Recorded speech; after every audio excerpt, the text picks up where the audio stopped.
Welcome into Hockey Sense, everybody. How are we doing today?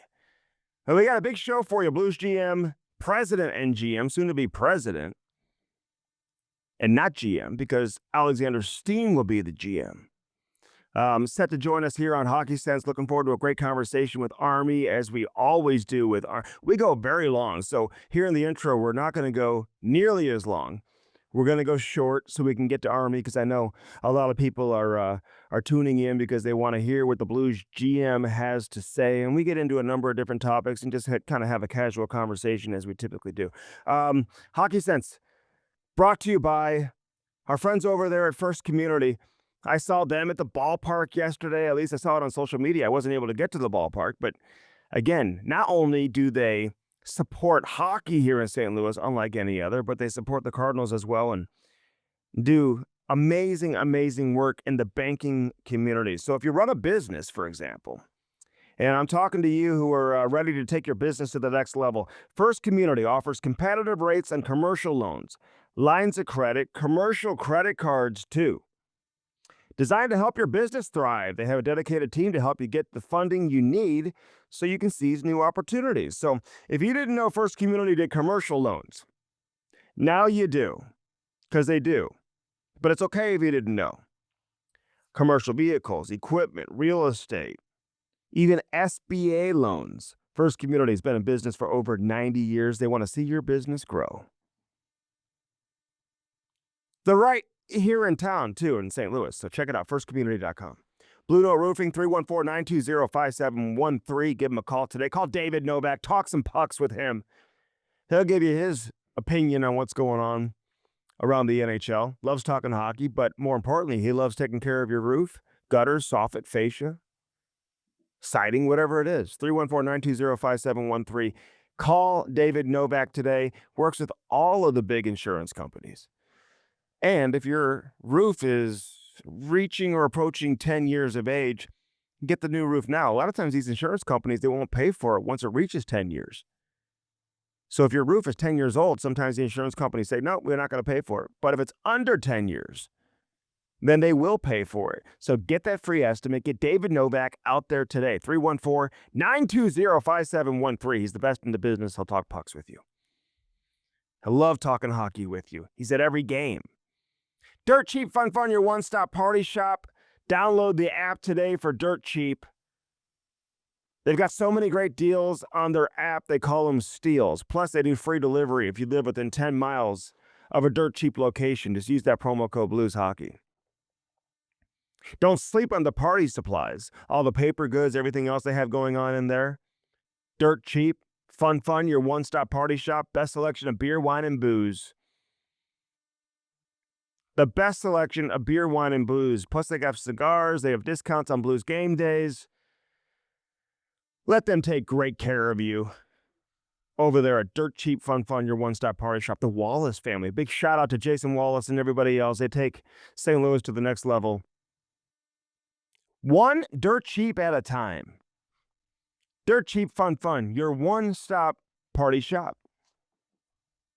Cheap, fun. Lordo's Diamonds. LordosDiamonds.com.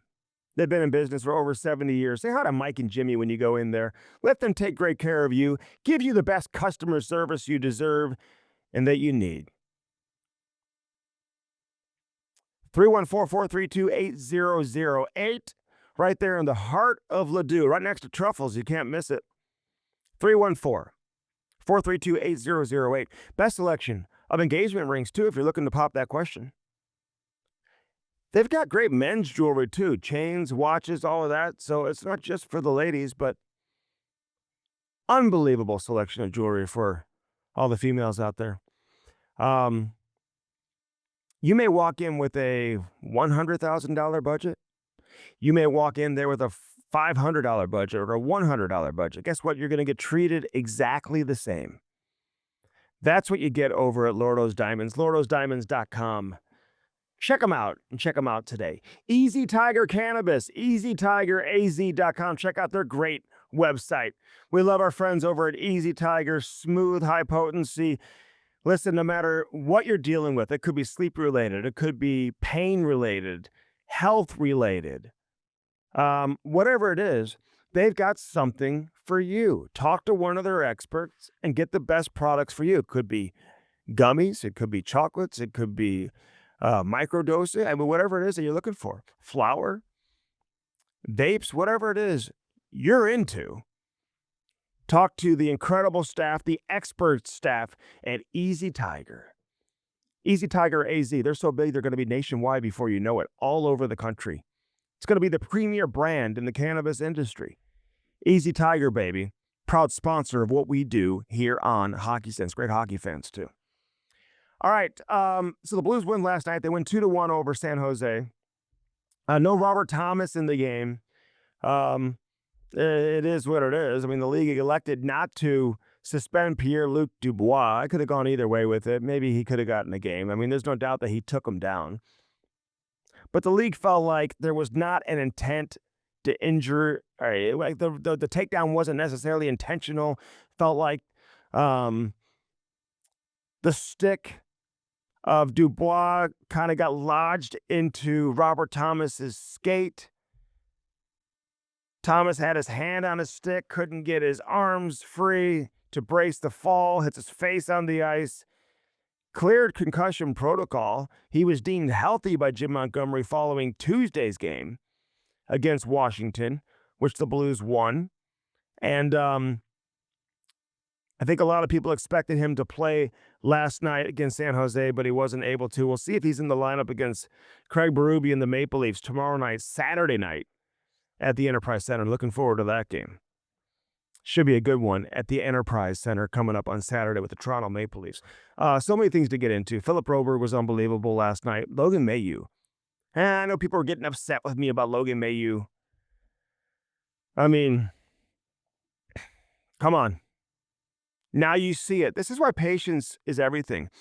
And Doug Armstrong draws a great comparison to Alex Pietrangelo, and you'll hear his comments on that. But I remember with Petro, people were doubting whether or not he could play. Remember, he got sent back to junior not once, but twice? Had his 8-game stint, 9-game stint, whatever it was, and then they sent him back to Peoria at the time. And then he only ended up putting up a Hall of Fame career and having an incredible hockey career. Alex Pietrangelo, truly a great player. And Logan Mailloux, I don't know if he's going to turn into Petro or not. I don't know if he's going to become a true number one in the NHL, but he looks like he could be. Philip Broberg is a number one. But this guy is just exceptional. He's never going to be the Makars. He's never going to be the Quinn Hughes. He's never going to be the Lane Hudsons. He doesn't dance around, and he's not going to be a 100-point scorer or put up 80, 90 points. Listen, no one's ever going to put that type of pressure or expectation on Philip Broberg. But the big question is, can he get to 50 points? Can he get to 60 points? And now that he's a power play guy, he's certainly going to have that opportunity to establish himself as a premier player from an offensive perspective as well. And we all know he can defend. He can skate as well as anybody in the world. His skating is incredible. I asked these guys, these Swedes, I was talking to Otto Stenberg about this. I've talked to Theo Lindstein a little bit about it, Broberg too. Like, why are they all such good skaters? You watch them in the World Juniors. You just watch all these Swedes sprinkled throughout the NHL. These guys can all skate. And it's not like they were going to power skating camps and they were doing all these specialized skating skill skates all the time. They just worked on skating every day in practice. And they all say, hey, listen, the first 20, 30 minutes of every practice, they did skating. Which I don't think we do enough all the time here in St. Louis. I don't think we do enough. We spend enough time during practice skating. We spend too much time on the board and not enough time skating. I think skating is so important. Now, the kids may not want to hear that because the kids don't want to do that at the beginning of every practice. But even if it's 10, 15 minutes, 20 minutes, 30 minutes, listen, it's a lot of the practice time. You get 120 minutes for a practice. 90 minutes sometimes, actually. You don't get 120 minutes. What am I talking about? 80 minutes, 80 to 90 minutes you're getting for a practice. So to spend a third of that on skating, I know it takes up a lot of time, but the kids will certainly benefit from that. Anyway, all right. I want to get to Army. So I don't want to spend much time on just giving my opinion and talking about this and that. We get into so much stuff about the Blues. You're going to love this conversation. Doug Armstrong joins me next here on Hockey Sense, brought to you by First Community. Stay with us, enjoy it. We're at Half Coast Studios. Aiden is here. Here's Army. All right, back here on Hockey Sense. Great to have Doug Armstrong back on the show with us, Army. It's been a while, but it's been one of those years, man, that you've been so busy. Obviously, everything going on with the Olympics and whatnot, and I know the year hasn't gone exactly the way that you had planned it. So, describe this year for me from your perspective. Overall, everything you've been doing, what's it been like, man? It's got to be very hectic.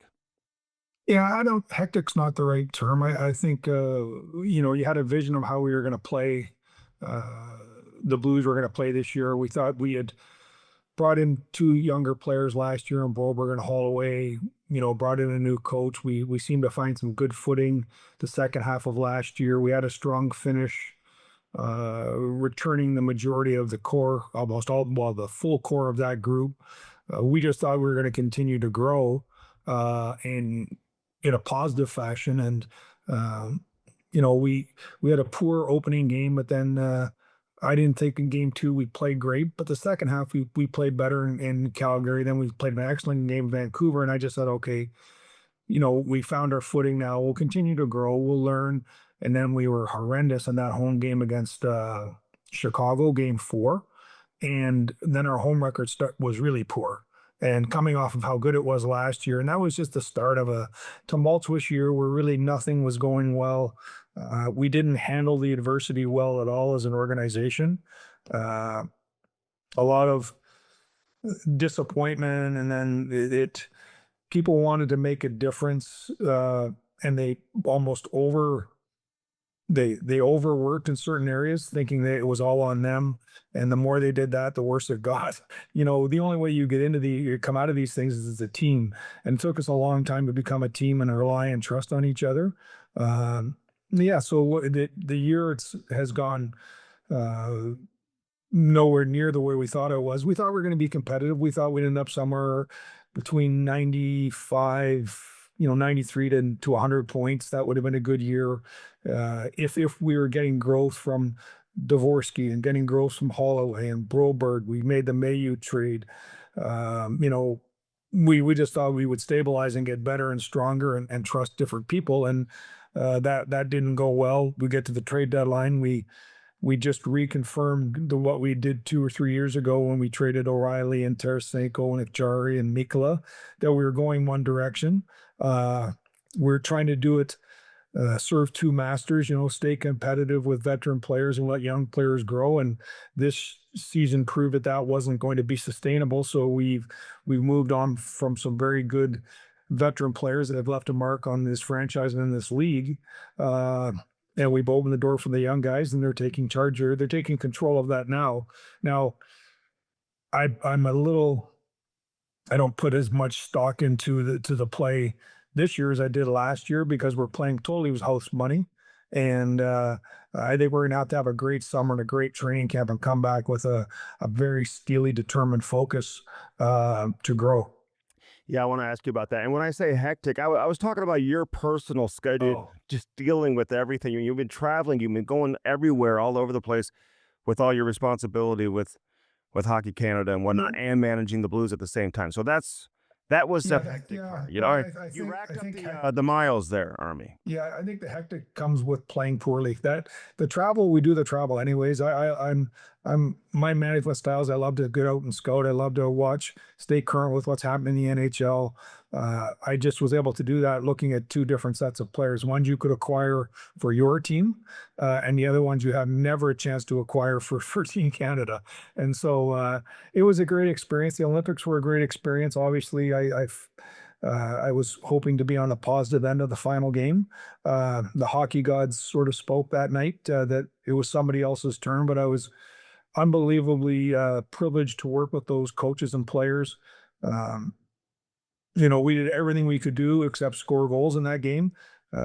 Statistically, the expected goals for, we did everything we could. We just didn't win. And I tip my hats to Hellebuck, and we move forward. Yeah, I got to spend some time with Coop in Vancouver, after their game. We talked for a long time. I love the way that he put it. He said, "Listen, we won the game but lost the score," which is pretty much, I guess that's one way to look at it, right? I mean, and it's pretty accurate when you see how it all played out. You touched on my next question was going to be how you looked at the end of last year, the run you guys had last year versus the run that you had this year. Because last year, the run that you had created the expectations heading into this year. So, are you pumping the brakes a little bit as we head into next season to say, "Hey, listen, we got to be ready to go," and you're just not going to get caught up in how you play after, once you're kind of on the outside looking in? Yeah, and it's funny because the management, my inner circle, you know, we were nervous going into training camp, and I don't think we had a great training camp. Mm. Uh, we were just checking a box of training camp to get ready for the season. We didn't put enough work in. We didn't put enough detailed work in. Uh, and it showed early, and I hopefully the guys have learned their lesson. Hopefully the coaches have learned their lesson on that, the management group, that every year is its own year and you better be prepared. This game waits for no one. Um and also the difference for next year is we're relying on younger players to do that. Like you're a little disappointing. You have a veteran team that can't pull it together because they have the scars to know what it takes. A young team is going to learn that, but I'm also hoping youthful enthusiasm carries through camp where we're at a top pace. The tempo was extremely high. They understand that they're coming from an underdog position. I think last year's team felt we were sort of taking back what we felt was ours. Where this year or next year, I hope this organization believes that they're going to earn what they should, what they want to become. How different do you think? And I know we're a ways away from that, but in terms, you've got the 3 first-round picks. You've got some young players in the organization. Well, the approach, like, what do you think the approach will be heading into next season this summer? Are you going to look to try to make a splash and really change the overall look of the organization, or are you going to be patient here and let this team kind of grow together? Well, as I said, I don't think we've altered from 3 years ago. Mhm. We haven't done anything crazy. We've waited for Stenberg and Lindstein and Dvorsky to mature enough to be able to play. They're 20 years old, first round picks, all from the same draft. We're going to grow with this team. I don't think, you know, now and anything can happen, but I see us using these 3 first rounders, these are select players, maybe package picks to move up to get a higher player, using a roster player and one of those picks to move up to get something different or to get a player. Really, what you want to have is assets, and we have assets. We believe we have a good stable of young players. We believe we have. I know for a fact we have the most first round picks over the last 4 years in hockey. And those some of those are numbers and some of those are names. So I think Alex is going to have a wide variety of assets to use. It reminds me quite a bit of when I got here in 2008 to 2000, work as player personnel, and then 10, where, you know, the quite honestly, I do believe the easy thing is to get the assets. Then at some point you have to build a team. And I think we're one step closer to building a team now. There's a difference when a goaltender gets hot versus just being really good, and I think everyone would agree that Joel Hofer is a really good goaltender. He's got a lot of potential, and you got an iconic goaltender in Jordan Binnington. How do you look at that moving forward now, Army? I mean, do you believe that you got to have 2 guys, but it's not like Jordan's an aging player and he can't play, and so how do you balance that? That can't be easy, especially when somebody's playing as well as Joel Hofer is. Yeah, I think it's an organizational outlook. Like if you're going to, we're going to try and be as respectful to everyone as we can. But if you have a goalie of Hofer's age doing what he's doing, and then you have, Broberg and Holloway and Neighbors and Mayu and now Dvorsky, Stenberg, Winstein, you'd be crazy not to hope they all grow together. And Joel has done his work right now. I think if you look at his October, November, and I don't, let's just say you arbitrarily pick December 1st. I'm not sure there's a better goalie statistically in the league than him. So this isn't just what has he done since the Olympic break. This has been a while now, and there's a belief that he can be the guy. And uh, now his job is you know he was nipping at the heels of Jordan Bennington, and now Jordan Bennington's job is to nip at his heels. That's sport. That internal competition you and I have talked about all the time is better than external. When you have guys having to push each other just to get on the ice, just to have the opportunity to be in goal or play the power play or kill penalties or be on the ice with up or down a goal because there's someone there that can do that job. That's internal competition pushes greater than external. But with Joel Hofer, he's making a statement. He's making a statement that he wants to be a number one goalie in NHL. His body of work now has shown that his trajectory is like that, and now you just keep putting it in the net and seeing how it unfolds. Yeah, he could very well be the starting goaltender for Canada in that World Cup 2 years from now and 4 years from now, Yeah. the Olympics. I, I don't want to sound too crazy. I don't know if his name ever came up to make the Olympic team this year. I mean, I think Darcy. Well, like we had a group of players that we called after we named our team of replacement players, and he was on that initial list, like because that was but that window was short. Yeah, And quite honestly, he was at the bottom of that list just Yeah. because of experience. and again, Kenny Collin calls it the podium test. Like would Team Canada really take the two goaltenders from a 30th place team to the Olympics? I think Minnesota, And so- 30th place team. Yeah, that's the difference because Minnesota took two, right? For our Sweden took two from Minnesota. And Joel didn't have the resume to go. Let's Yeah, be of course. honest, he didn't have the resume that some of the other guys had. But now that resume is getting built up. He's going to have the opportunity to continue to play here. Again, I'm not associated with Hockey Canada anymore, but they got the World Championships coming up the next few years. If we're a non-playoff team, like if you want to get on the radar screen from Hockey Canada, you got to play in these events. He went to the World when I was the manager, and we won. But Montembeault, that was his coming out party. You have to have a coming out party somewhere, and Joel's having it right now in the NHL, which is great to see. All right, I'm going to try to get you to answer this as honest as possible because the fans, although, listen, I'm watching 18,000 fans last night. They're loving it. They want to see you guys win. You guys win in dramatic fashion and overtime, and it's always fun to see a win like that at home.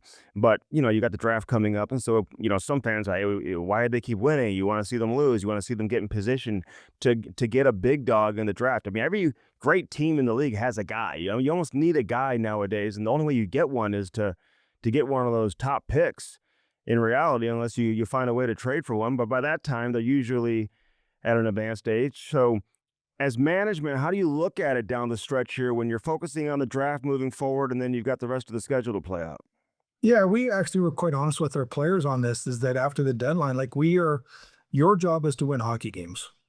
And the difference between you winning now and before is we're gonna put challenges in front of you, meaning we're gonna bring up younger players. We're gonna play younger players in key roles.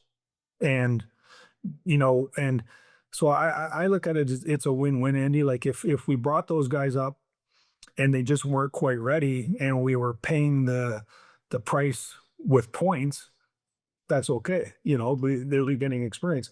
But the other night, like you have Dvorsky to Stenberg in the net. You had Dvorsky scoring the other night. You got Holloway last night. You got Mayu playing 20 minutes. So we're winning off the back of the players we want to win with in the future. So I look at it as it was a win-win. If we were winning off the back of 30-year-olds every night, then we'd probably adjust our lineup to make sure that didn't happen, but that's not the case. Well, we're winning off the back of our younger players. Like I look at that Robert Thomas line now. He's got a 20, 21-year-old winger and a 23, 24-year-old. Like that could be if that takes hold, that could be a group that plays together for 5-6 years. And if we'll be good in that 5 or 6 years, I guarantee the Blues will be good in that. And so we're growing, we're learning. Yeah, would you, like, everyone wants the first overall pick. Nobody wants to go earn the right. Now, maybe we can win some games and win the lottery. That, you never know. But to answer your question, yeah, we don't want to lose, but if we're going to win, we want to win off the backs of the people we're winning off of and giving those experiences. Like, when you look at how we deployed Mayu at the start of the year, we didn't, like, in hindsight, we should have put him with Fowler right off the get-go. but we buried him on the third line. You're the third pair, and it cost him and it cost us. Now we bring up Lindstein, and where does he play? With Parenko. So we're putting guys in positions, and we're going to see how they do. And we're, at least from my perspective, as we'll be the future team president, I'm excited that we're putting players in areas where it's difficult. And I feel for the veteran players that have lost some of their stature in some of those situations, but we've created this situation now. And that's the way that I, as the team president, believe we need to move ahead, is putting guys, younger players in spots and living with the results. But also living with the positive results isn't a bad thing either.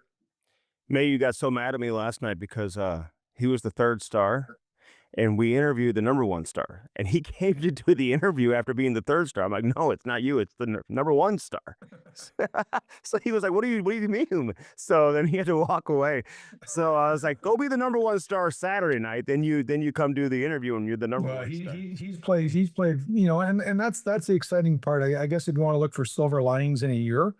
I remember talking with you guys at the start of the year about Mayu, and I said, we're not going to judge us over the first 6 weeks or 8 weeks. I hope he gets off to a great start, but we're going to judge us over a couple of years. And I know because we're in a what have you done for me lately world. Boldy gets off, scores some goals early. He gets off to a slow start, and it's gloom and doom. And the different, like, I want Boldy to be a really good Montreal Canadian, and I want May to be a really good St. Louis Blue. I don't judge the success of our trade that the other guy goes and plays poorly. But that was the narrative, in October, November. Now it looks like it's what I want this to be, and I think Montreal, it's everybody's happy. They like Boldu, we like Mayu, we have a right shot D. They got a forward that they can grow with.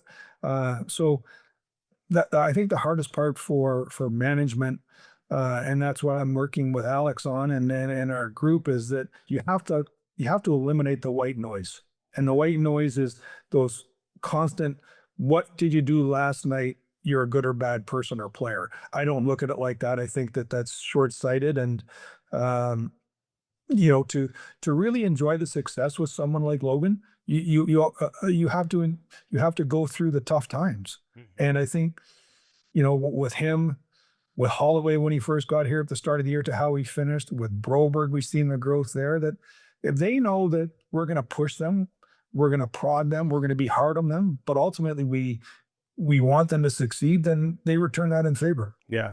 And maybe he goes and plays in the World Championships too. I mean, a lot of these guys are you got a lot of Canadians who you just mentioned, Holloway too. Maybe these guys are going to have an opportunity to continue to play after the season if you don't make the playoffs. Have you ever had a situation where you made a trade and it just looks not very good in the early going, and you question yourself, well, did I make the right decision?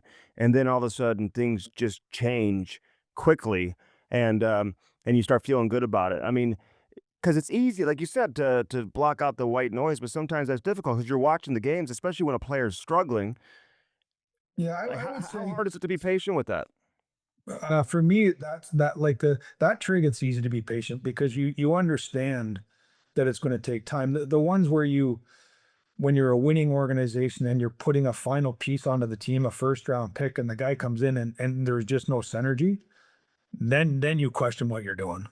But the Holloway, the Broberg, the Mayu, that you just had to give them runway, pulling up, these young guys, you just got to give them runway. So I don't find those ones as hard because it takes longer. The ones where what you're doing is for today. You're making this decision because you want to be better today, and it doesn't work. Then you want to peel back the layers to why you made that decision. Why isn't it working? And make sure you don't make that same mistake. Yeah. And Fowler's playing way better too. I mean, I know they're not playing together now, but I think he's +10, +11 or something like that since the Olympic break. Yeah, and again, I wish I had the answer to why we couldn't change our outlook. But we had, and the players will say this too. I'm not throwing anyone under the bus. Organization, we didn't have anyone having a good year, and that never happens. Like, that never happens when you have not one player having a statistically better year than they had the year before. And we didn't have that. Like, we didn't have one player. And I think the pressure of the moment of underperforming, the desire to want to overperform, and not the maturity and the mental toughness as an organization, not the players, as the organization, the management, the coaches, we didn't push the right buttons. We didn't handle it well either. And I think that bled into the team. How do you look at Jordan Kyrou? Yeah, it's interesting because in Vancouver, I'm looking at Brock Besser. I mean, some Besser has a reputation of being like this elite goal scorer. I think he's gotten to 30 goals like one time in his career. I think Connor maybe has just gotten to 30 goals for 3 consecutive years. I mean, I think that's what Kyrou obviously did. And the puck isn't going in for him this year the way that we've seen in the past. But um, how do you look at that? Like, I mean, he's a guy like, can you ever look at guys like, sometimes we ask them to be the alpha on the team and drive the bus, and maybe that's not who they are, but they're really, really good complementary players. If you can get some players to maybe play ahead of them and slot him in where he can just be comfortable and score 25 to 30 goals every year as a complimentary guy, then you're in good shape. Like, how do you look at a guy like Kyrou? Yeah. I guess I just look at it differently than most people. Like if you're going to play 15 years in the league, 12 years in the league, and you think every year is going to be a Rembrandt and it's going to go with nothing's going to go wrong and everything is, you're living in a fantasy world. I agree. And organizationally, we had our whole team like that. But Jordan Kyrou is a goal scorer. His speed is dynamic. Uh, like I'm like you, like you know, I view Jordan. I say Jordan Kaiser's a 30 goal scorer. He's done it multiple occasions. We need him to do it. I value him like that. And so he didn't have a great year, but get in line. I didn't have a great year. Montgomery didn't have a great year. The players didn't have a great year. Uh, but it doesn't make us dumb at what we do or bad people. Our goal is to be better. That's our goal. And I trust that he'll be better. I want to go back to what you said, though. What happened in training camp? Because you haven't mentioned, and in fairness, I'll let the fans know, you knew this before the season started. Because I remember we were talking, like you felt like you didn't, even that Dallas game, that preseason game, they brought their A lineup. You guys didn't have your A lineup in the lineup for that night. Your A lineup played the last Yeah. 2 preseason games against B lineups. I got the feeling after we talked that day that you weren't crazy about your training camp even then. You didn't need the first 10, 15, 20 games of the season to tell you that. It was organizational arrogance. That's what it was. And it came from they'd earned that arrogance. So like they played so well, you know, for a large portion of the second half of last year. Even when we weren't winning, we were playing good hockey, and then the wins follow. Like the hockey gods, that's what I love about the hockey gods is they make you earn it. So you might be on a big winning streak, but it usually starts with the 4 losses before that you're playing better, and they make sure you're going to sustain that, and then you win. And so we had a good push. We obviously felt we should have beat Winnipeg. 999 out of 1,000 games. If we play that, we win that. Mm-hmm. You don't give up 2 goals like that. And then I just thought our organizational arrogance and it led with me. I thought as I said to you at the start of this interview, I thought we were going to be fine. I thought we were going to have 95 points, 100 points. We were going to be battling. But in training camp, I don't think we worked hard enough on our practices. I think that we viewed training camp as a necessary evil for the season. And, we talked about inputting, we wanted to run back last year's lines. We wanted to run back last year's D. We wanted to live in yesterday, and it cost us. It cost us big. This year has been a crazy year, though, all around. I mean, the condensed schedule. Just look at the Eastern Conference right now. How many teams won't make the playoffs that made the playoffs last year? It's kind of a weird year. Like, what do you make out of it with the condensed schedule and the Olympic year? Can you force yourself not to read too much into this year because it's a different season, or you don't look at it that way? Well, I don't look at it because this is the norm now. Like every other year, you're going to play this schedule. Yeah. you know, 'cause you're either have the World Cup, then you're going to take the World Cup's probably longer than the Olympics. So you have to send people from the NHL to Europe, give them time to get on that time zone to play the games, to bring them back from Europe to give them time So what would the time zone be from Prague to Alberta? Probably 9 hour time change, eight or nine, let's say. Mm-hmm. Like you're not going to leave on a Wednesday and play on a Friday, Right. you know. So these are like we're going to shut our league down every other year for the better part of the month, and so this condensed, so it is what it is. It's real. You have to learn how to deal with it. So I don't use that as anything that and everyone did it too. So it's not like one team had to do it. Now, what I think the difference in the East, Andy, is that Detroit, Buffalo, Jersey, Columbus have been acquiring top assets for almost a decade. Mm-hmm. And at some point, the things align, and they're all going to be very good. And the Floridas and the Tampas are our strong teams, and those strong teams are going to stay good because players want to play in those markets right now. They're good. They're run by good managers. They have good coaches, and they have the ability to acquire players because you make more money in those states than you do not in those states. Like I know people don't. It's real. It's real. And so when you're and Gary says that, like when you're a well-run organization and you have a tax break, it's an advantage. When you're a poorly run organization and have a tax break, it's not an advantage. Mm-hmm. And I tip my hat to those teams, Vegas, like Dallas. They have excellent management, and they have the benefit of of taxes to get players to go play there. Not only taxes, it's lifestyle. Uh, but in the East now, there's going to be a changing of the guards. Like those teams are not going to go away.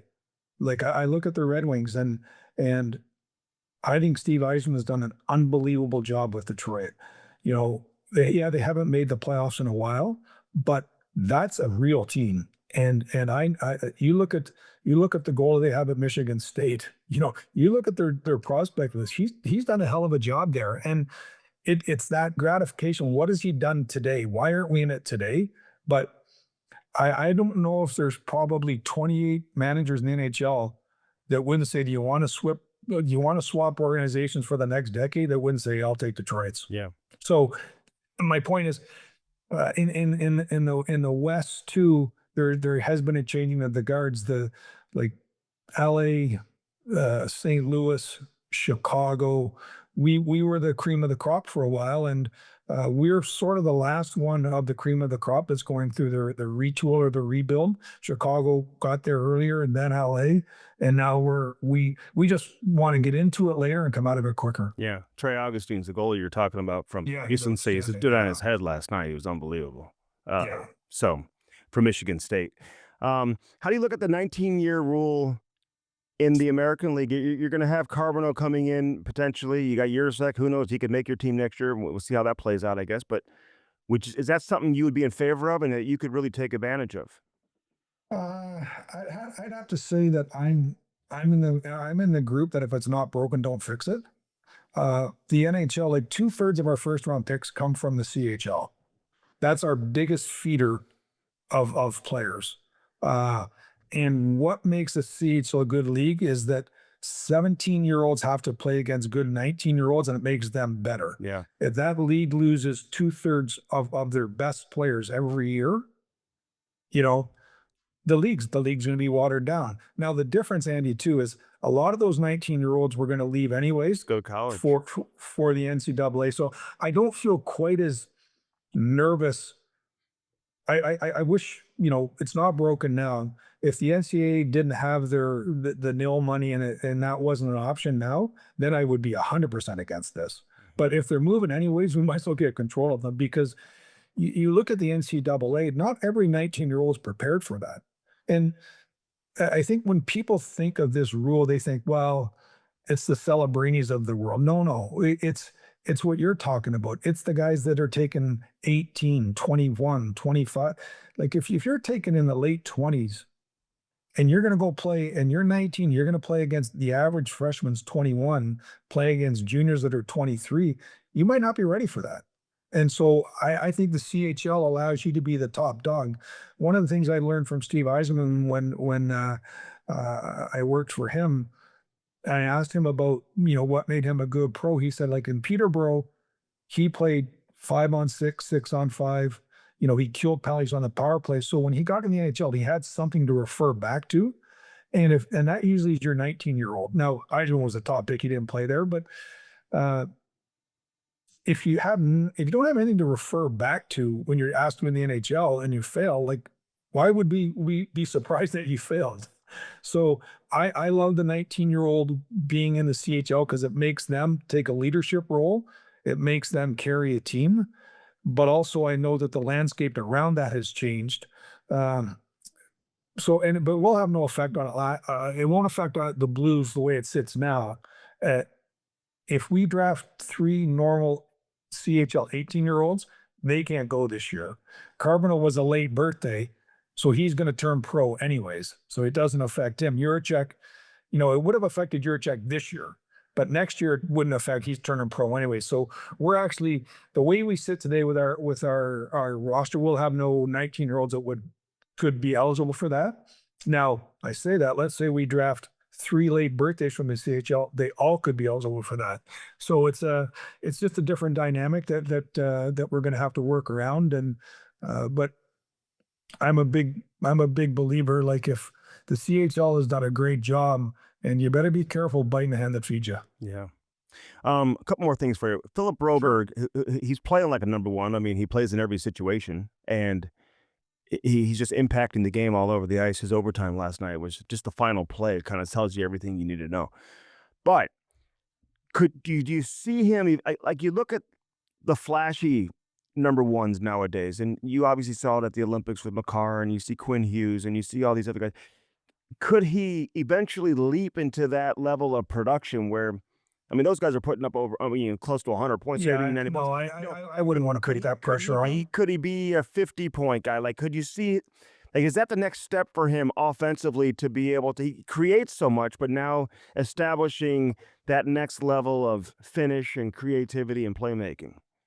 Well, the one thing I can guarantee you, he'll never get there if you don't play the power play. Mm-hmm. Like you have to acquire points in the power play as an offensive defenseman. They don't come 5-on-5. Yeah. And he's getting power play opportunity now. He's a player that we really liked. Obviously, we went to extraordinary methods to try and acquire him, and he's better than I thought he was. He is. And we had high expectations. Better than you thought he was. He's better than I thought he was going to be. He looks like a legitimate top pair NHL defenseman that can dictate the tempo of a game. Again, comparables are always hard, but he's not a lot different than Petro. Petro didn't put up gaudy points, but he killed plays. He could make passes. He affected the game in so many different ways. Sort of the same body type where they're not going to run you over, but they're going to win more 50-50 battles than they lose. They're going to come out of the corner with the pucks. They make excellent first passes. They can join the attack. They have excellent hockey sense on when to pull out, when to push. Like Petro's in my Mount Rushmore of guys I work with, and I know Broberg's not there now, but where he's playing now, he's trending towards being that level of defenseman. I keep in touch with Jay McKee. Petro's name comes up all the time too when we talk about Juracek. Like, just, I mean, he's playing junior right now, but just in terms of his style of play and how he impacts the game. So yeah, well, I'm actually going to go after our game against Toronto. I'm going to go to London and then Sudbury for a couple of days to watch the playoffs there. So I got a week of Ontario scouting there. I got to see if it's still snowing in Sudbury or not. But I'm looking forward to watching him play in the playoffs down there. We have high expectations for him, and that's Tony Feltrin and his staff. They've done a really good job. Like, you look at those 3 kids from that one draft are all in the league now. And are they in the league because we're a bad team and give them the opportunity? Yes. But do they look like they shouldn't be in the league? No. And that's exciting moving forward. We have a couple of other players that we might give an opportunity to from the American League this year that have earned that right. So I think that Alex Steen, he's going to have a lot of tools to work with as he creates a roster that's sustainable, and that's off the back of Tony Felton and his staff. Lindstein's I don't want to say a surprise for me, but like his skating is unbelievable. And I pay attention obviously when he's in the American League. Can't watch the games, but I see minus 23 and I'm like, oh, I don't know. And then he comes up here, it's like almost like he's like the poster child for a better fit in the NHL than maybe the American League, you know? Just Well, I also think, being in the American League as at that age, never playing there, and we didn't have a good team down there either. Like, Yeah. organization hasn't been a great year. Let's be honest. But like I was sitting with Al McGinnis last night, who obviously I any comment I want to make about defense when I ask him, and I said that this guy has surprised me because I don't notice him. I don't even know when he's on the ice anymore. Exactly. He makes subtle plays. He moves the puck. He's in the attack at the right time. He's not getting beat in front of the net. And Al, that's like Al's comment to me. We never talk about him. That means he's having a hell of a game. And I think that does his game transfer more to the NHL than the American League?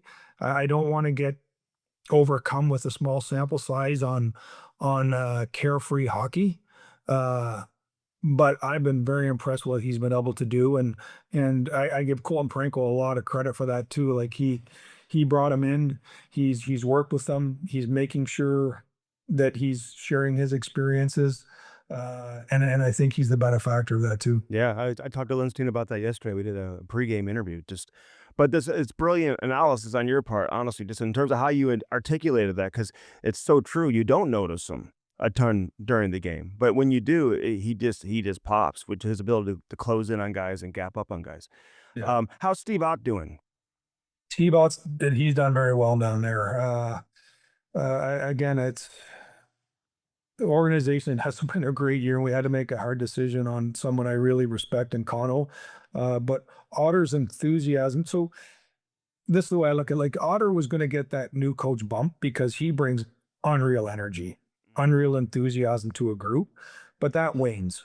That wanes. Then it becomes X's and O's. Then it becomes matchups. Then it becomes holding players accountable. And he's transferred from the energy to the coaching now, as well as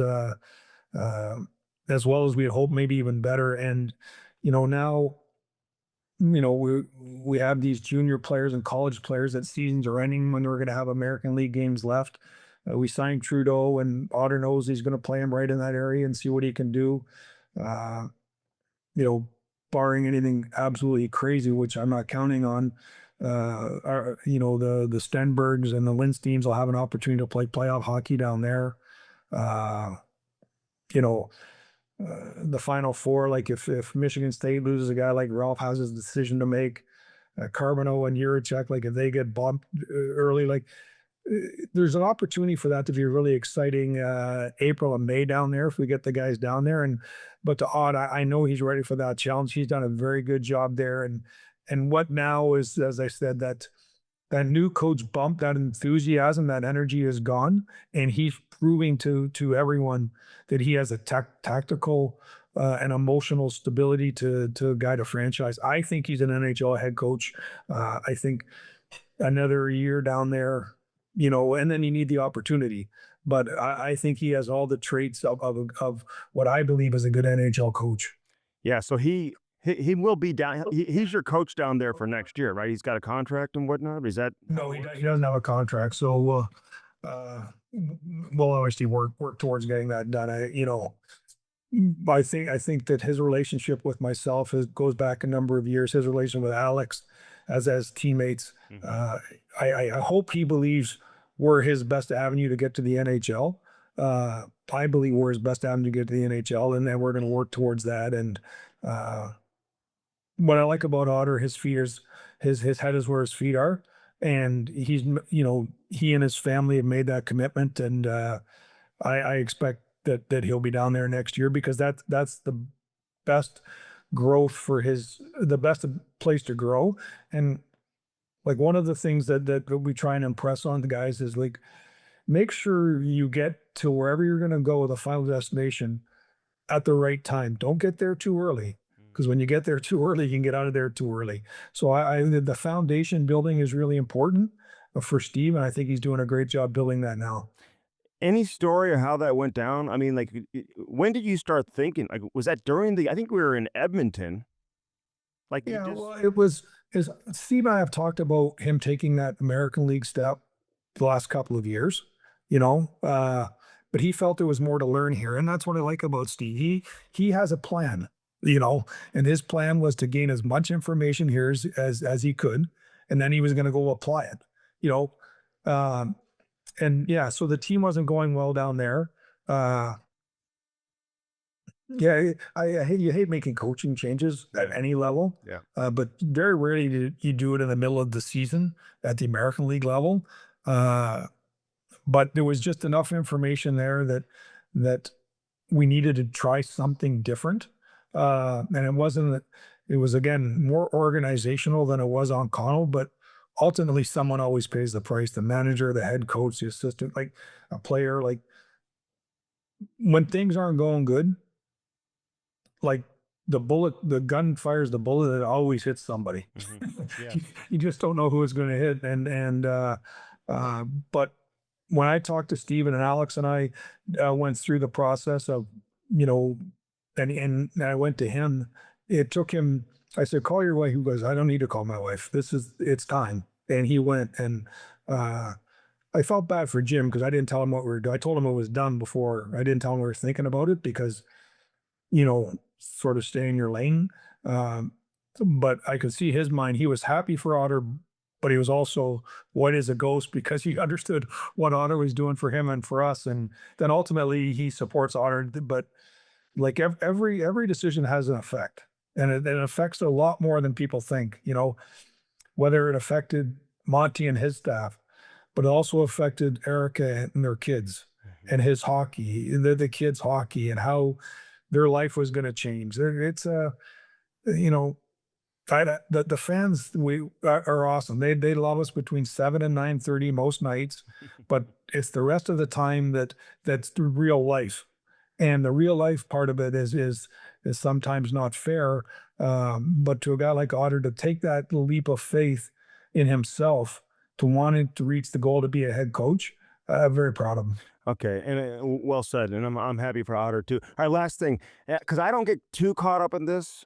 I know a lot of people do, but with Steiner taking over, it's just kind of going to be just we'll see how it evolves. But for the sake of the question, who runs the draft, and then you get into free agency? Like how does is there Yeah, I like can an answer that. That's easy. inauguration, I process like a president? Okay, now you just turn it over. I mean, Yeah, no, that's going to be easy. I'm going to run the draft. yeah, That's my, I have the background, I have the information, I have the experience, uh, and we have the assets where this is a massive draft for the St. Louis Blues. yeah, Now, saying run it, like Alex was of with course. me side by side last year. You know, we altered our list a little bit because of the Mayu trade. Uh, you know, take Carbonell. You know, there's little things that you do in the draft that comes with experience. And Tony Feltrin is like, at the end of the day, we take who Tony tells us to take. We don't tell Tony who we're taking. That's I've shared that with Alex. Like, if you want to be a bad manager, you start picking players at the draft. These guys spend years looking at these guys. They know them inside and out. And your one-off scouting is a death nail. It's a death nail. So Tony Feltrin it will be making that decision. But what Alex and I are going to do is poke and prod at him on why it's that player, and then say, okay, you know, I don't want to give away too many trade secrets, but what happens if we take that pick and this player and we can get into there? Is it does that player represent a big enough difference from the guy we're going to get? That's a yes or no answer, and we live with that yes or no answer. Yeah. And that's moving up, moving back, uh, and then but that's a great question. I won't expand too long. But after the trade deadline, Alex and I met with the players, and well, I said to the players, like, from your perspective, as of today, Alex Steen's the GM. Like, the trades are done, the waivers are done. This is our team. Uh, Alex is going to handle the exit meetings. He has to set up next year for you guys. You know, I don't have to set up next year for you. That's his job. But with the draft, that's my job. And then, sort of going in there, like I'll be the singular voice up until July 1st, because there's going to be a lot of questions. What about this? What about that? What about this? And misinformation or too much stuff getting out. And Alex and I have talked about that. We're both think that's the best way to go. But on July 1st, Alex Steen has his hands fully on the on ice product for the St. Louis Blues. And his focus is going to be the coaching staff, the training staff, and the players. And what I'm going to do is support him in the other areas as he can learn that. Alex is ready for this job, but he hasn't been at a ton of scouting meetings. He hasn't been at a lot of those things that like GMs that have been like I was an assistant for a decade. And so was I ready for it? I was as ready as I was ever going to be. And I still had a lot to learn. Alex is doing this over a couple of years. So having Tony, having myself, having other guys that he can rely on is going to be important. But the reason that Alex is the manager, because I firmly believe, and more important, it doesn't matter what I believe, Mr. Stillman believes that he can handle the on-ice product. And that started after the trade deadline. Yeah. And he didn't go to the GM meetings with you, correct? Like it's just... No, it's only one per team at those GM meetings. So he'll go to the next one. Actually, we had someone from the league there, the security director, who's a really nice man, came and sat with us for the second period yesterday in the game, and we introduced him to Alex, and they talked a little bit, and he said, "I'll see you in November," and that was a eye opener to me that he won't be seeing me, and that'll be the first time in a long time. Never say never, Army. Never Yeah. say never. All right, all the best, man. Listen, I appreciate you doing this, and I know it's been kind of a crazy year, so but it's never a bad time to have you on. So and Cam and I had Lou Lamoriello back on yesterday. You're gonna want to listen to that. We had a great conversation with him. He's one of my favorite guys. He's a legend. So funny. We had a really good time with him. Made him laugh several times, actually. So yeah. Well, Cam probably made him cry. Now it's a laughter. Cam didn't wear a hat. First time ever on the podcast. He didn't wear a hat for... Did he shave? He didn't shave. Oh. Which I looked it up yesterday because I saw Nick Leddy playing for San Jose. I was like, God, when he played for Lou, because Lou was on my mind because we just talked to him yesterday. And I had to look it up. And Nick Leddy, he didn't have a beard when he played for the Islanders. He looks so different. A quick story. So we trade Bortz to the Islanders. We're in Columbus and trade him at noon. And I said, what time's your flight? He said 5. I said, well, let's get a coffee at like 2:30. And so we're having, okay, he walks down, he's clean shaven. I said, wow, that didn't take long. Geez. So, hey, Lou did give us a great answer. Like, I'm curious your take on the whole goalie interference. Like, where do you stand on goalie interference? Are you confused by it, or do you feel pretty confident going into the actual review what the outcome's going to be? I feel I probably get 85% right when I watch it. So I'm comfortable with it, yeah.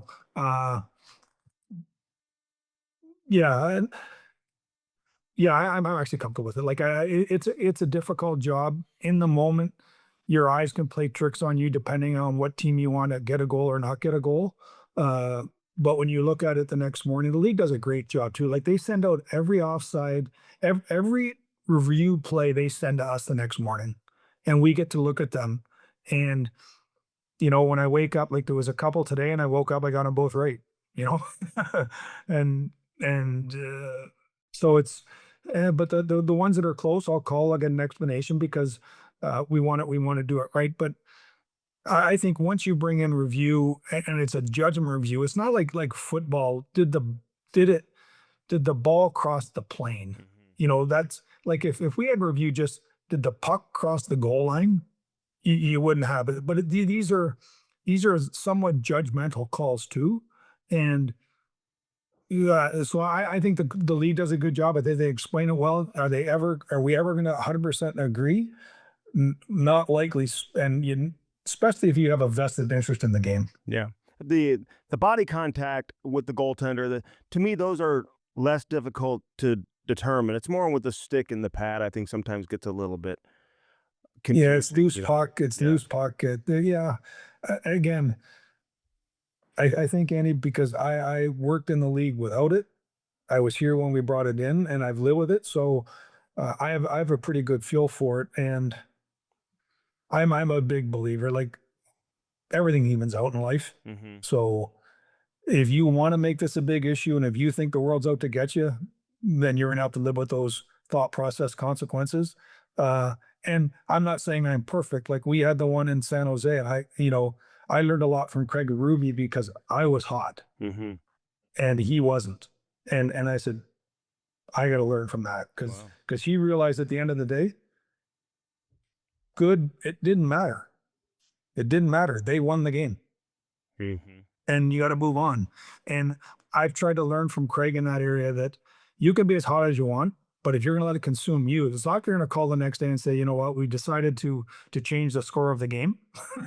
It's over. So you gotta learn from it, and you got to move forward. And like there's so many things I learned from Craig, but that was one, just that ability to take bad information and move on. Bob Gainey was a lot like that, and those two people I respect a ton for having that outlook in life. Yeah, even keel, even keel. Yeah, Yeah. you got to turn the page. I can't wait to see what his head looks like when we see him on Saturday night. So. Army, thanks for doing it. I kept you way too long, but I appreciate That's all. I always enjoyed it. Thank you. Okay, all the best. I'll see you at the rink Saturday. You got it, buddy. Take care. Take care. Bye-bye. All right, that was Doug Armstrong. Great conversation with him. I always love having Army on. Always a lot of fun. Great stuff from him. Hopefully you enjoyed it. Put some comments in there. I want to know what you enjoyed the most. Shoot me a private message if you want to. If you don't want to put a comment in there. Appreciate everybody for subscribing. Continue to tell your friends about Hockey Sense. Again, we've been doing this show for over 20 years on the radio, and now we've taken it to a podcast platform. Tell everybody that you know. The people here at Half Coast Studios are incredible, and we certainly appreciate everybody here. All right. From Doug Armstrong, let's now go to Jamal Mayers. Jammer joins us each and every week here on Hockey Sense. What up, Jammer? How we doing? I'm good. Finally, we have a Friday. We can kill two birds with one stone. You saw San Jose and St. Louis in the same game.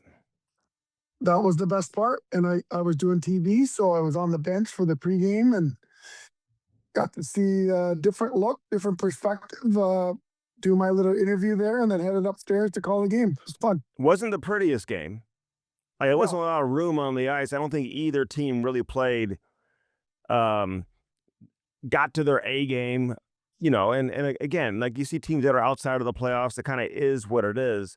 But nonetheless, it was an exciting finish from a St. Louis perspective. Honestly, I thought the third period was unreal. The first two periods are kind of more of a chess match, I would say. Mm-hmm. But that third period, I think you have to be honest that the Sharks dominated the 12 minutes of that third period. It was heavily favored in their favor. And then, you know what? Hofer was really good. I was very impressed with the Blues and how they defended. And some guys I didn't know much about that really jumped off the page for me. And at the top of that list is Mejia. Offensive instincts are tremendous. Didn't think he needed to get into a fight, but he handled himself extremely well.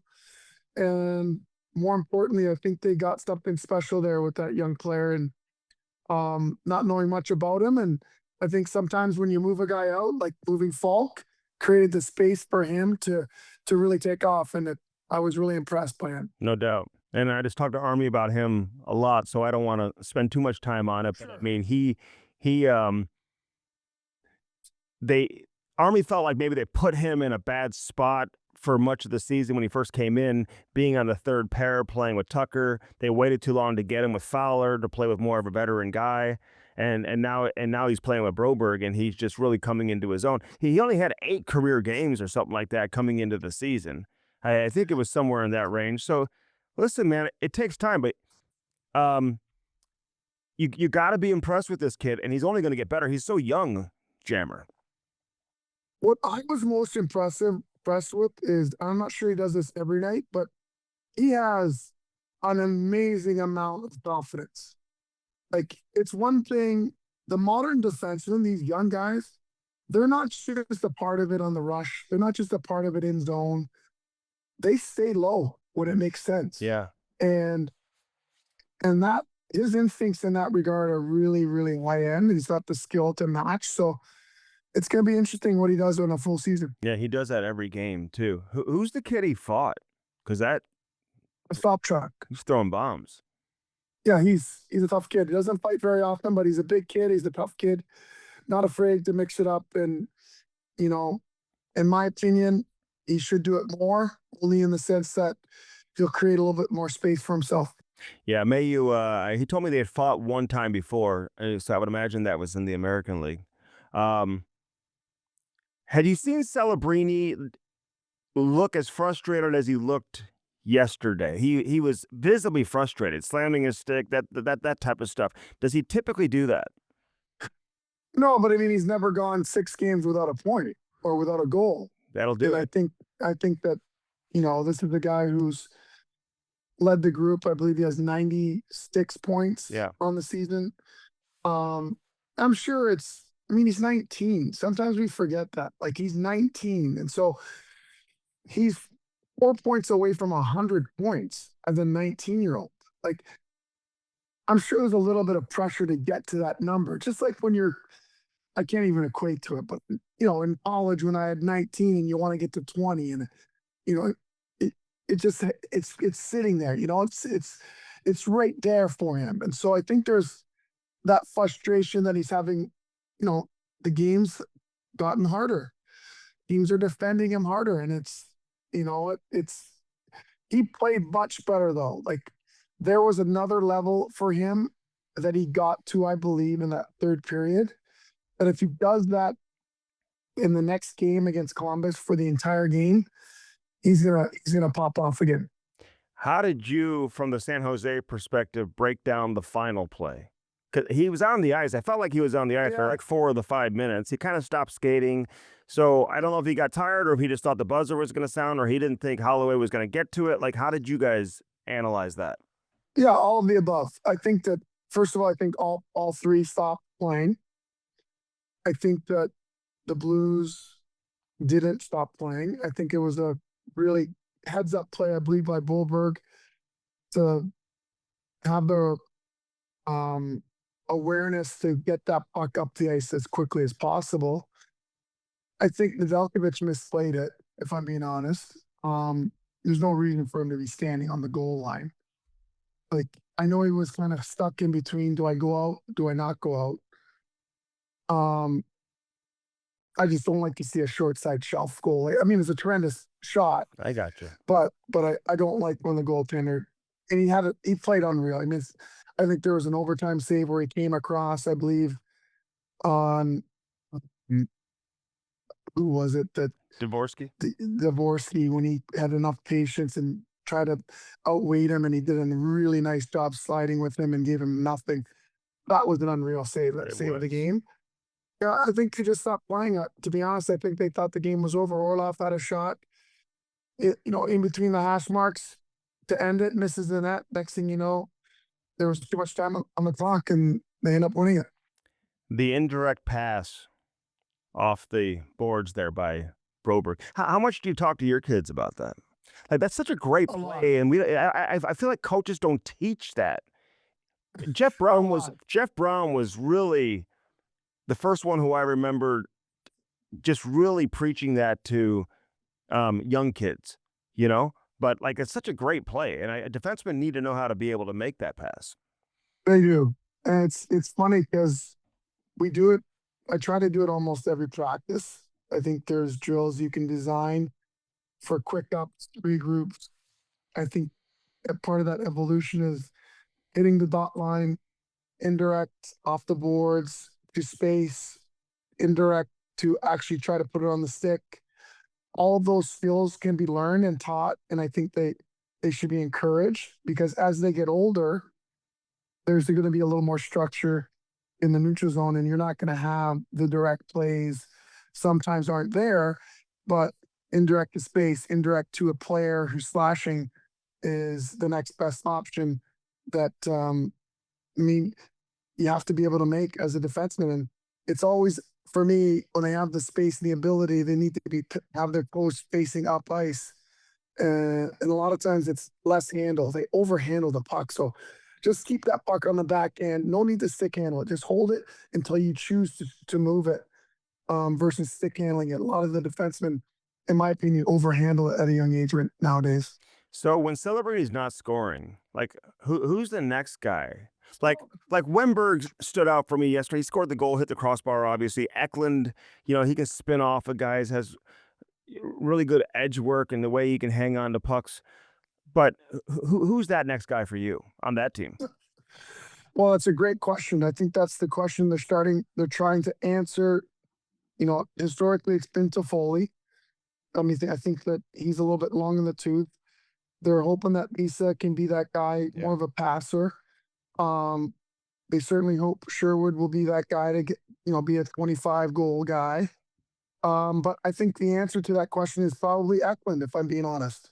And I think that he is unbelievable along the boards. I would like to see him getting to the net without the puck more. And they don't have to be highlight reel goals. He can score. He's got to get greasy goals. And to me, it's the difference between him having 14 right now and having 26. He should have 8 happen, rebound type of goals. But that will require him to change his game a little bit and get to the net. It's amazing though with San Jose. I can't wait to see what they do in the offseason. I want to see which. Yeah. And listen, we don't see too many superstars get to free. I guess we do. We see some guys get to free agency, I guess. But it seems like everybody locks up their own guys. But how many guys are going to be like, I want to go play with this kid? And like I'm reading TikTok followers are up over 100%, and Instagram followers are up 35%. Television viewership up 51%. Like San Jose is truly back to where they were during the heyday with Joe Thornton and company. Yeah, that's all to do with not just Macklin, but with Will Smith and Nisa and Sam Dickinson. There's a lot of good pieces they have in the minors too. And the reality is that, in my opinion, is that not all of those, like, they have high end first round picks that are in the minors that are clawing and scratching to come. There's not room for all 6. There's only 6 spots for the top 6. So I think they can use those assets to pick up an offensive type of defenseman. They're likely to lose 3 of those defensemen that are currently on the roster for next year. So I think that the evolution of Macklin, and I think he's expedited Mike Creer's plan going forward. I do expect him to be active and to try to improve this roster. I'm sure hopeful that they make the playoffs this year, although the recent slide won't help that. But I think next year, I think things change for this group, and I think they're going to have to do some addition to make them better. Yeah, and I'll be curious to see what that contract looks like for Celebrini. I would imagine they'll get to that. Who's their number 1 defenseman right now? Oh, great question. I probably have to say Orlov. Okay. He's not our number 1, right? But he is a number 1 for San Jose. And you've got Ferraro, and you've got guys that really aren't the number 1 guy. So that's a great question, and I would argue that they don't have a 2. So they're hoping. I believe that Sam Dickinson can be that too, but I think he's a couple years away from that. Yeah. Because like if you can get like a maybe draft even a D, they got to find that guy. But again, they're so close and they're so ahead of schedule. I mean, it's hard to be critical of San Jose. How do you look at the race right now in the West? And you look at Utah, who's in a pretty good spot. Nashville right now, they've got that second wild card spot. Do you think at the end of the day that's what it's going to look like when we get to the playoffs? Could LA sneak in? I'm not a big believer in Seattle. I mean, St. Louis is now 6 points out with San Jose. I don't know what that's going to look like and how close they can close the gap. But where do you see this going?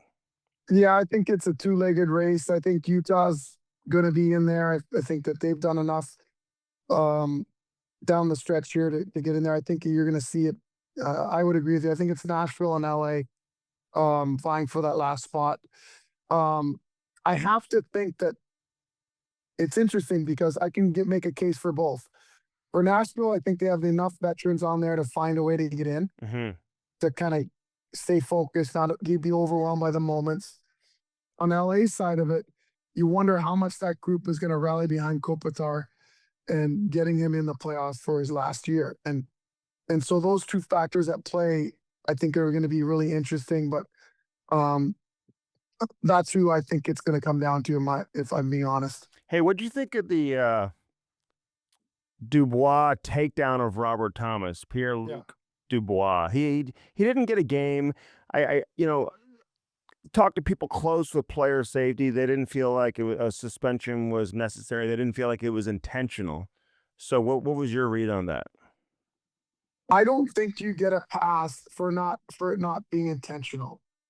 I think, what do you think's going to happen when you wrap someone's arms up and throw them to the ground when they are defenseless, in my opinion? And can't use their arms to brace themselves. Exactly. I think it was careless. I think it was reckless. I don't think it has to be within your character. I think the incident on itself was suspendable and should have been suspended, because no one would have been surprised if Robert Thomas was laying there for 5 minutes after that. I think he was very fortunate not to have been even hurt worse, because he was defenseless, because that guy does weigh over 200 pounds, slamming you to the ice without your arms to protect yourself.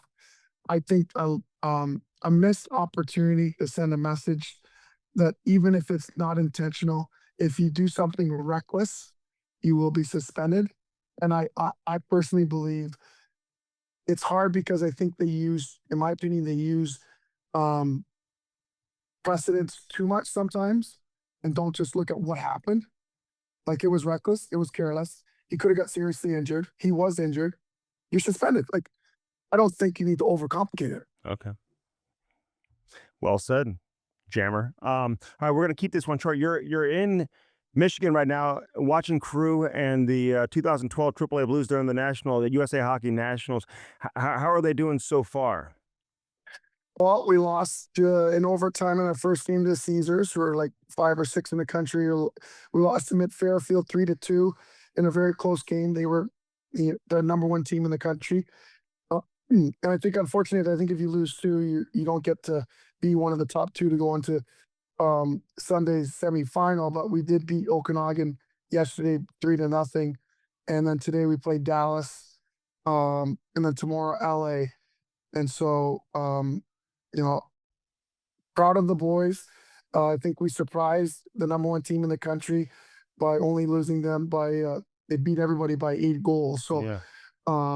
it's a lot of learning for this group, and hopefully they can take these lessons forward for the rest of their hockey careers. But pretty neat experience being here at Nationals, and I know they're happy to represent AAA Blues. Yeah. Well, it sounds like the team kind of flipped a switch down the stretch and started playing their best hockey, which is great to see, because I didn't have you pegged to get here early in the season, Jamal. Just kind of paying attention to all the teams, like the U16s. They've been ranked in the top 5 all year. They've been number 1 for several weeks, and they went into USA Nationals as the number 1 ranked team in the country. It wasn't always the case for you guys. So for you guys to win regional and get to where you're at right now is an accomplishment. So love seeing you guys represent the organization in St. Louis hockey. So good luck today with all of that. Who brings you to Hockey Sense, Jammer? Well, you know this. It's, Dobbs, who takes care of us. And I told the story a few weeks ago where I was silly enough to drive through the construction site and blew a couple of tires, and then decided it would be a good idea to go back 4 days later, and ended up having to change all 4. But the best part about Dobbs is that they take care of you. They didn't sell me the most expensive tire. They said, this is the quality tire that you have now. We can get you these tires. We'll bring them in from a different store. We'll have your car ready by the end of the day, which is exactly what they did, which I needed to do because I was leaving town. And you got to love the people there. They're family owned. They have over 40 locations in the St. Louis area. They have deals on everything. And it doesn't matter what you drive, a car, light truck, van, SUV, hybrid, EV. They'll get your car in, up, fixing out the same day. Go to up.com for more. Love it. How about spas and more, baby? Oh, I know you're trying to steal my sponsor, but don't even, just let me get through the summer. Let me get my Set I up can't wait for my hot tub. dude, I'm gonna have a hot tub, cold tub, and a sauna. It's gonna be unbelievable. I know you're gonna want to come over. Oasis, baby. It's gonna be an don't be oasis. Don't be coming over with a rope. You won't be invited. All right, their local Masters Spas dealer with 2 locations, Sunset Hills and Overland Park, in Kansas rather. Mike Lay is the owner. Masters Spa is an American hot tub swim spa manufacturer located in Fort Wayne, Indiana. They also have those chili goat tubs from Michael Phelps. Can't wait to get mine. Angie Hassan, Mike's daughter, runs the show down there at the Sunset Hills location. Spas and More offers quality hot tubs, swim spas, cold tubs, infrared saunas for people for all of your health, wellness, and relaxation needs. Turn your backyard oasis into the master spas, into your dream, basically, of master spas for Spas and More. They're located at 12957 Gravai Road in Sunset Hills, where we put the in spa. There you go. Listen, I know you're not going to be eating as well as you would be if you were here. I'll tell you that right now. Well, that's the thing. We don't have the Bartolinos here. I'll tell you, they don't have that. They have 5 restaurants: Bartolino's South, Bartolino's Osteria, Chris's Pancake and Dining, Chris's at the Docket, and Bartolino's Twin Oaks, which is my favorite. Forge many lasting relationships with their customers. Their family model: cook good food, serve plenty. 50+ years in business. Only 2 places to dine: at home or at one of Bartolino's family of restaurants. There you go.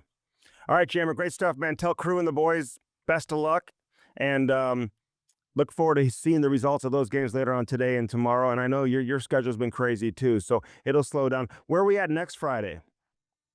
I will be in San Jose on Good Friday. So Okay. I'll be there, and we'll make sure we do this from another hotel room. I know. I'll be in LA, so we'll actually be in the same time zone for the first time. Nice. So we'll figure that out next week. That'll So. work. That'll work. All right. Looking forward to it, man. Enjoy the games today. All right, buddy. Good talk to you. Talk to you soon. All right. Hope you enjoyed this edition of Hockey Sense, brought to you by First Community. Winning isn't everything, but it sure is nice. Everyone wants to win. First Community just announced as a winner of America's Best Regional Credit Unions by Newsweek magazine, as well as Plant A Insights Group. Yes, sir. This survey of over 66,000 individuals included over 140,000 reviews of regional banks and credit unions. Only one credit union in St. Louis received this honor, and there's a reason for that. Stop by a First Community location near you to find out. They are the absolute best. Glenn Barks, everybody over there. Laura, unbelievable team over at First Community. Dirt Cheap Fun, your one-stop party shop. Download that app and do it today. Dirt Cheap Fun, your one-stop party shop. Blue Note Roofing, 314-920-5713. Call David Novak today. Gutters, soffit, fascia, roofing, siding, whatever it is you're looking for, he can help you out. Give you that free estimate and talk pucks with you. Lordo's Diamonds, get that special someone, something special in your life. Lordo'sDiamonds.com, 314-432-8008. Right there in the heart of Ladue. You can't miss it. We love our friends over at Lordo's Diamonds. Looking to pop the question, whatever it is you're looking to do. Easy Tiger Cannabis, EasyTigerAZ.com. Look for Easy Tiger products in a location near you. They're going to be nationwide before you know it. Easy Tiger. It's smooth. It's good. And it can help you with whatever you need. You have pain, arthritis, sleep issues, glaucoma. This is geared to help everybody. Talk to one of the experts and find out what product is best suited for you. EasyTigerAZ.com. All right. Frontenac Detailing right there in the Honda Frontenac location. Can't miss that. Right there in Frontenac, Missouri. I had my car detailed there. They did an incredible job. They're the absolute best. Get that wax coating. Ask about that. Frontenac Detailing. Look them up. Call them today. Kirkwood Fence. They're amazing people over there at Kirkwood Fence. Get the fence that's best for you. Improve the overall look of your property with a beautiful new fence from Kirkwood Fence. Hackett Security. I'll tell you what, when I'm on the road, I feel comfortable knowing my family is secure with Hackett Security. Get a home security system that suits your needs with Hackett Security. Get the camera system, make sure everybody is protected. They do commercial businesses as well, government offices. They take care of so many different people. High-ranking government officials are secure with Hackett Security. All right, we appreciate Doug Armstrong for joining us. We appreciate Jamal Mayers for joining us. We thank the one and only Aiden in the back and everybody here at Half Coast Studios. I'm Andy Strickland, reminding you to keep your head up and your stick on the ice. We'll do it again next week. I'll be in Anaheim on Friday. We'll have to figure out a time to get that done, but we will get that done next week. From the road, as it's the final long road trip of the season for the St. Louis Blues. So we'll see how that road trip goes next week as the Blues go to San Jose, then LA, then Anaheim, then Colorado. They got a 4-game trip. It's a long one for the Blues before they come back home and continue on with their April schedule and close out the regular season. And we'll see how much of a push they can continue to make into the Stanley Cup playoffs. Really appreciate your support, everybody out there, for watching Hockey Sense each and every week. Please subscribe. Please let me know what you like about the show.